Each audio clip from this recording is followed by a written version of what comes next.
So this is, each of us, you can write down, Krishna means attraction and satisfaction.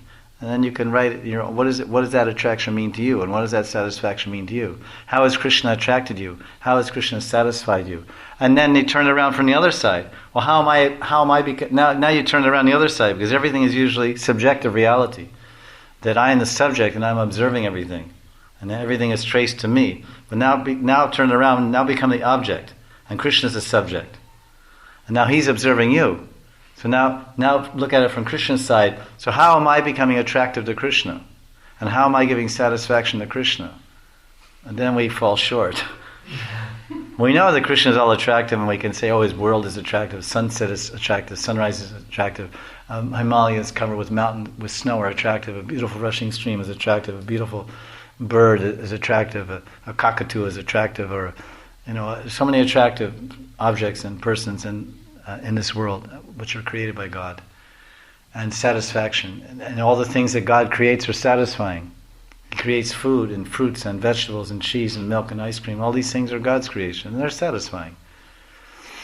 And everything that man creates is a big mess. Air pollution, water pollution, mind pollution, body pollution. Crime, murder, rape, robbery, this and that. It's all man created. It's dissatisfying and not very appealing or very attractive. So that we understand, but then when we try to we're examining it. We're the examiner. We're the Parikshit. Parikshit is the examiner. We're examining everything. So let me see here. Yes. Here's something for me. Yes, give me that. How much? 500. I'll take it. 500. It's mine. I got it. Now what else can I get? Like Prabhupada says in a purport of Bhagavad Gita, the senses are always looking for objects to pounce upon, or something like that. The senses are like tigers, or tiger is waiting to pounce upon some little innocent deer. So the senses are like that. Tong, tong. The tongue wants to pounce upon some food, and the eyes want to pounce upon some rupam, some tasty form or tasty object. So they're just waiting to pounce upon their sense objects. So then when we look at the other way, how am I becoming attractive to Krishna and satisfying to Krishna? Because we put Krishna, there's the word Krishna, Bhagavan, Sri Krishna, Krishna. Attraction and satisfaction. Okay, then we can, now we put it back on us, Krishna Das or Krishna Dasi. Attraction and satisfaction. Am I giving attraction to Krishna? Am I giving satisfaction to Krishna? Because that is my sarup, that is my eternal identity, to be his servant. If you're a servant, then you should behave attractively, and you should give satisfaction to the master. This is the duty, this is the role or the duty of the servant, is to be attractive. If you have a servant in your house, and they come in with all dirty, ripped up clothes, hey, what are you dressing like that? You're a servant. You go in some rich people's houses, they have uniforms for their servants. Or the driver has a uniform and little cap. They can't just come in their blue jeans and any dirty old thing. They have to look paka. So they have to look attractive. And he has to speak properly. Otherwise, if he speaks any word this way, that way, then he gets fired.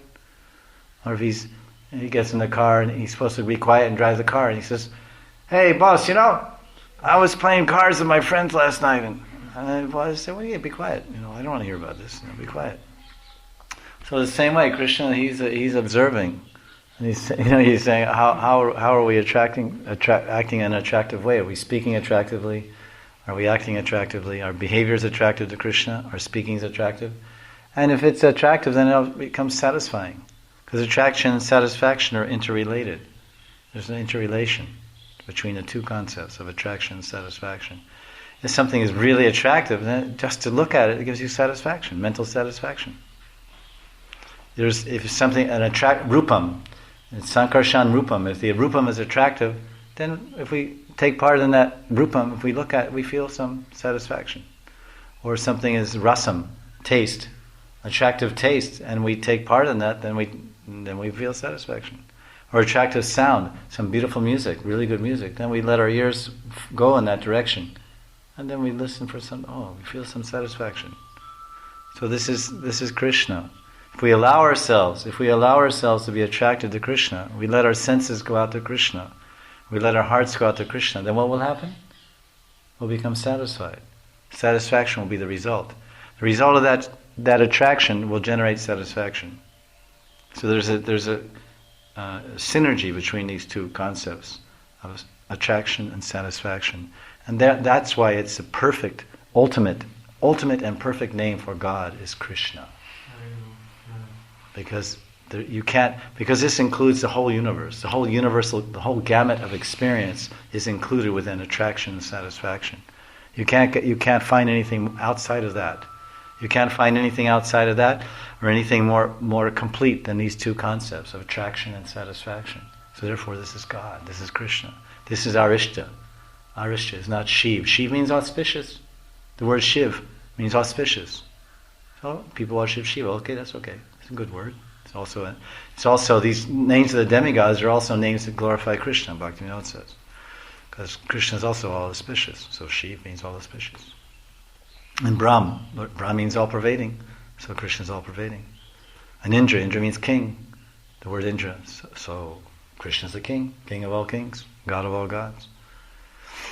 So this is our Krishna, our Ishtadev, Mora Krishna, Prananath, our Prananath, my Krishna, my Prananath. He is the source of all my attraction. He is the source of all my satisfaction. And I should be one of the sources of his attraction and satisfaction. I should be one of those attractive persons for Krishna. And I should be one of those satisfying persons for Krishna. Krishna should look in my direction and say, yes, I am attracted to you. And he should look in my direction and say, I'm satisfied with you. You give me satisfaction.